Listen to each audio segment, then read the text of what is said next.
কোটা বিরোধী আন্দোলন যে যুবক ছেলেগুলো করেছে ওরা মুজাহিদ, ওদের বিরোধিতা যারা করেছে ওরা সন্ত্রাস। নিরাপদ সড়ক চাই আন্দোলন যে ছেলেগুলো করেছে এক একটা মুজাহিদের বাচ্চা, ওদের বিরোধিতা যারা করেছে এক একটা কুখ্যাত সন্ত্রাস।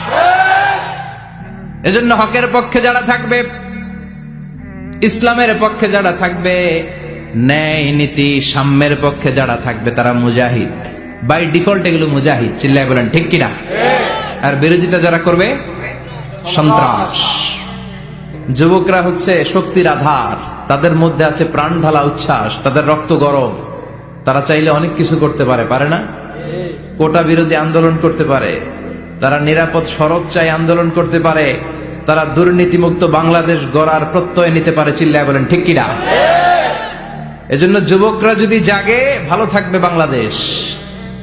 যুবকরা যদি ইসলামের পক্ষে কাজ করে বাংলাদেশটার রহমত আর বরকত দিয়ে সমৃদ্ধ করে দিবে কে? আল্লাহ। এজন্য যুবক ভাইয়েরা যারা আছে, তোমাদের এই সময়টা অনেক দামি সময়, তোমরা আগামী দিনের সম্ভাবনা।